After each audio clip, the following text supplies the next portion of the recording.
मंजू मधुबाला जी से माई के बंगला ढोल तराना के साथ साथ एक बिरहा भी आप लोग सुनला। मंजू मधुबाला जी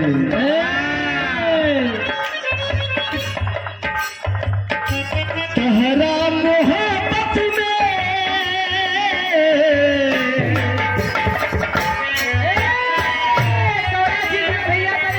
अरे प्यार हो प्यार वो नहीं से पगलाई हुआ काय कथवा तोहरा मोहब्बत में कोनो हीरो अपने हीरोइन से कहे अरे ओ बेवफा तारा खातिर हम का ना दैनी हमके विश्वास नहीं रहल तू ऐसा ना काम कर कि अफजल में हमारा दिल तोड़ दे देखा ये बाला बच के रहिए नहीं लेके चल रही डाला नहीं भाई तहरा मोहब्बत में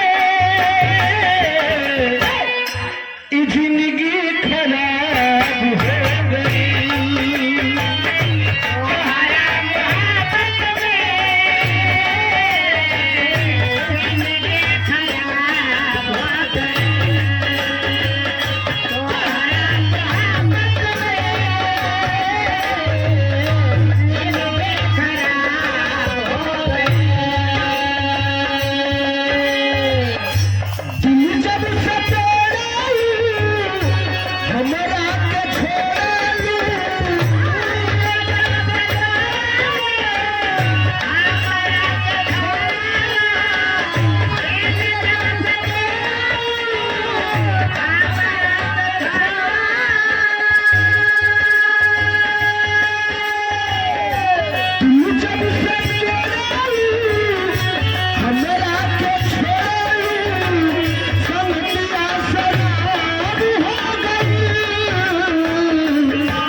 पैसे की मोहताज नहीं है ऐतिहासिक धरती कलानी के पावन धरती से आदरणीय हमारे गार्जियन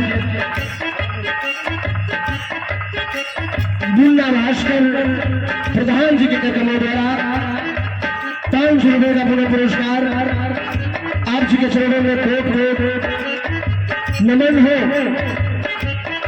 सादर जय भीम करते हुए मुन्ना भैया प्रधान जी बड़े कलाकारों को सम्मान और प्यार दुलार स्नेह देते हैं। अभी अभी हमारी पत्नी श्रीमती रामा राव कोटकर और बड़े भैया ओम प्रकाश दीवाना जी का कार्यक्रम रहा, बड़ा सम्मान बड़ा प्यार दुलार मिला और बोल मेरी भाई मंगल मधुकर की भैया आशीर्वाद मिल जाए आपके ये कामना।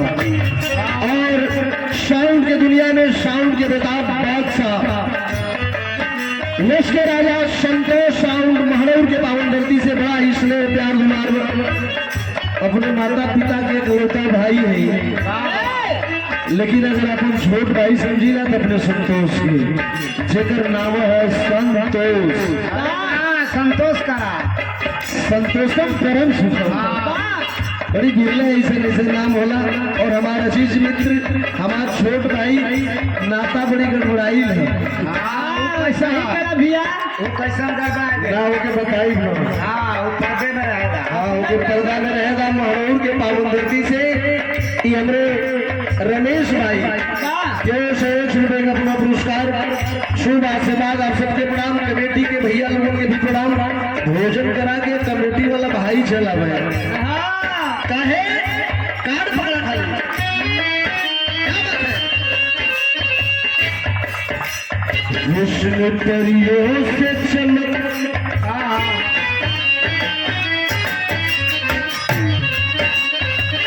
विष्णु परियों से चमक चांद से लाया होगा। हो शबनमी फूलों से होठों को सजाया होगा। झूठ बिखरे तो घटाओं को पसीना आए। बड़ी फुर्सत से तुझे रब ने बनाया होगा।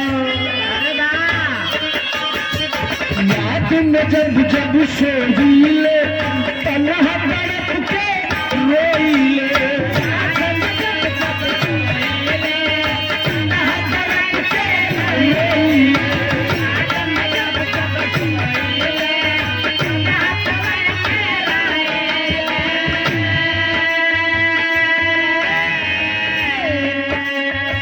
बढ़ला बेकरारी तो दारू पी के सोईले।